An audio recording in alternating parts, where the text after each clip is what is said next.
Let's stop lying to ourselves. Cheating doesn't crash into your life like thunder. It seeps in like a silent leak in your foundation. Slow, unseen, but lethal. By the time you notice, it's already under your skin, in your thoughts, in your sleep. Here's what Noon says out loud. When a woman cheats, she never makes a clean exit. She leaves smudges on your habits, your confidence, your instincts. Most men brush them off. They rationalize, excuse, hope. But deep down, you knew. You just didn't. Want to know? This isn't a video about being paranoid. It's about recognizing patterns. Because if you've ever had that cold knot in your stomach, that voice that whispers, "Something's changed," this message is for you. Let's break down the warning signs. Sign number 1, her presence remains, but connection doesn't. She's still there, still makes coffee, still says she, but it's robotic, mechanical. She smiles, but it's the kind of smile. You give the cashier, you speak, and her replies are automatic, not intentional. She tells you she's tired, overwhelmed, busy, but you're not feeling distance, you're feeling detachment. That invisible shift where love turns into obligation. You're not imagining this.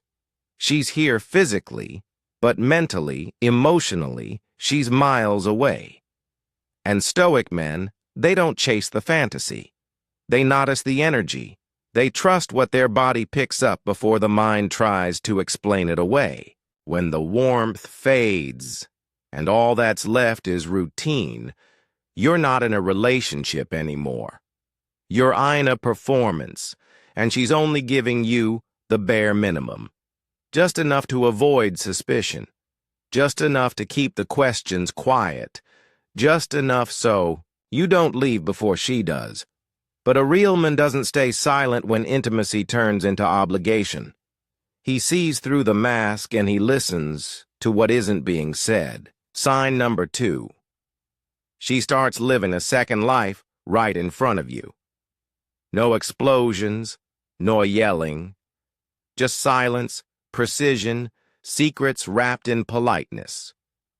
You used to know everything about her, from her weird office stories to what she ordered for lunch. Now her world has locked doors and you're stuck outside knocking. She still shares things, but only safe things. Only the version of her that feels edited, filtered. And then there's the phone.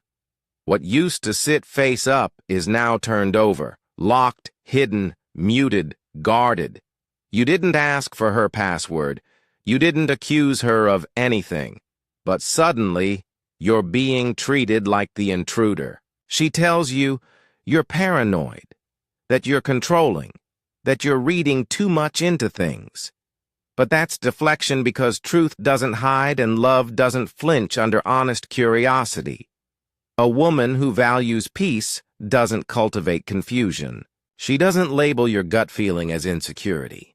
What you're seeing is the gap widening between who she was and who she's becoming. Not more private, not more mature, just more distant, more careful, more rehearsed. And when a woman starts guarding her phone like it's her diary, it's not about boundaries. It's about secrecy. And secrecy always has a motive. Sign number 3. The body remains, but the intimacy is gone. You're still sleeping in the same bed, but it's no longer a place of connection. It's just geography. Her back turned to you every night. The silence between you heavy or worse. There's still sex, but it's hollow, too scripted, too intense. Like she's trying to convince you or maybe herself that everything is still normal. You start questioning yourself. Am I imagining this? Did I do something wrong? But here's what you need to understand. When a woman's soul is with someone else, her body may still be with you, but it doesn't belong to their relationship anymore. Intimacy without presence isn't closeness. It's theater. And every time you ignore that feeling, every time you tell yourself, maybe she's just tired, you're not protecting love. You're betraying your own clarity. A real man doesn't fear the change in touch. He reads it like a language. Because sex isn't about mechanics. It's about connection. And when connection dies, what's left is performance.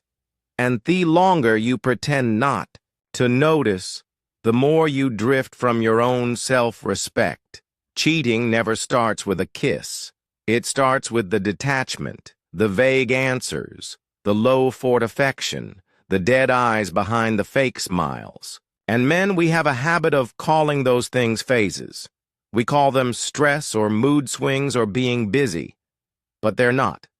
They're exit signs. She may not be gone yet, but she's already packed emotionally.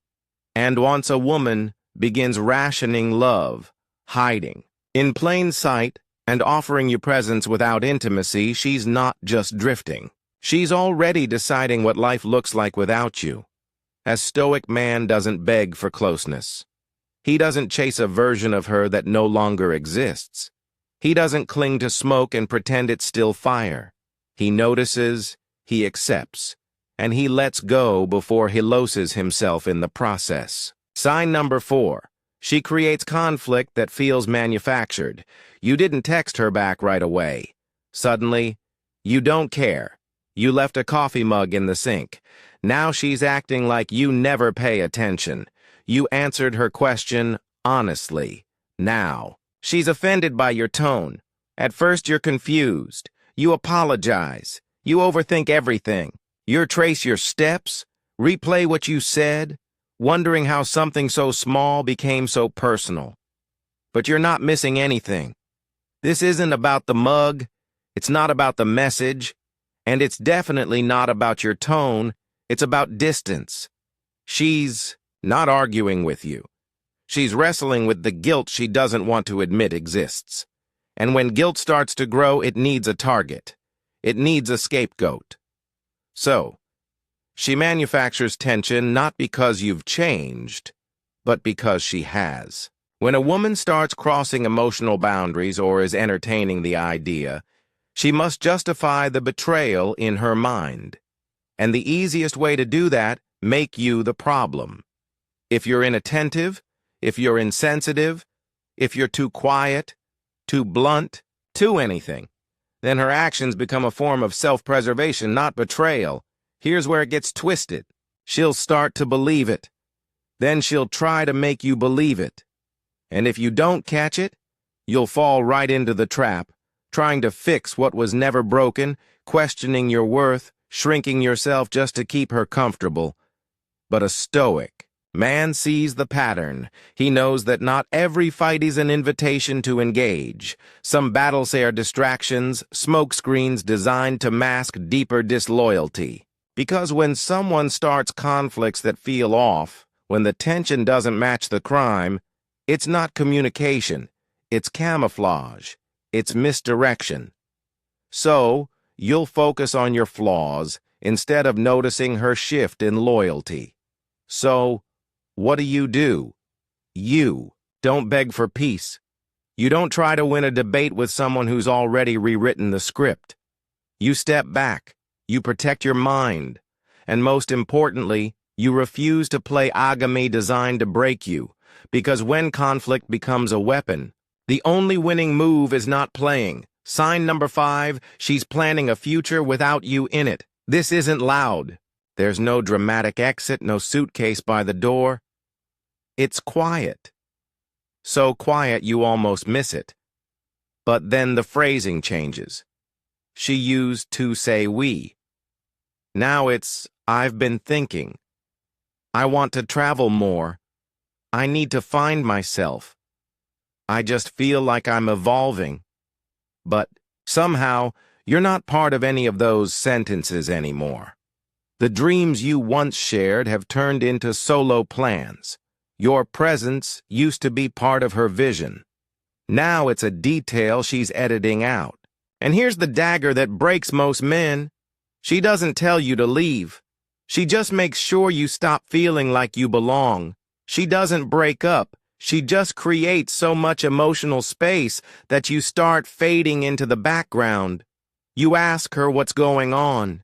She says, "You're overreacting, that you're insecure, that nothing's changed, but it has, and you know it." A stoic man doesn't take gaslighting as clarity. He sees withdrawal for what it is, preparation. She's already halfway gone. First in her heart, then in her mind, and by the time her body leaves, she's already been gone for months. Those are moments where she said, "I just need time." They weren't requests. They were countdowns. While you held on, she practiced letting go. While you kept showing up, she was learning how to live without you. And now her hugs are hollow. Her words feel scripted. Here ye's don't meet yours with warmth, just tolerance. Here's what you need to understand. She's not lost. She's not confused. She's just rehearsing her exit. She's mentally removed you from her story before physically, removing herself from yours. And if you don't recognize that truth, you'll become a ghost in a relationship that no longer exists. But a grounded man, he doesn't chase what's already left. He doesn't beg for crumbs from someone who's serving a feast elsewhere. He doesn't wait around for someone to officially leave when their energy left long ago, because dignity doesn't plead. It walks quietly, completely without looking back. The brutal truth. Most won't say, cheating doesn't start when her body betrays you. It starts when her soul does. When she stops showing up emotionally, when she replaces affection with excuses, when her energy withdraws and she dares you to notice. It starts in the unanswered texts, the conversations filled with silence, the fake smiles, the "I'm fine" that makes your gut twist. And while you're busy trying to be understanding, you're slowly giving up pieces of yourself to someone who's already moved on in Hermond. But you don't need a confession. You don't need evidence. You need to trust the signs your soul already sees. A stoic man doesn't wait for betrayal to become undeniable. He honors his own clarity and he walks away, not because he's weak, but because he refuses to stay where he's no longer valued. So, let's call it what it is. If she had to disconnect to find herself, she was never really yours to begin with. If this message cut through your fog, drop the word clarity in the comments, because clarity doesn't hurt, it frees you. And if you're done doubting your instincts, second-guessing your worth, and waiting for someone to treat you right, subscribe, because here we don't chase illusions. We sharpen awareness, and we never fear the truth.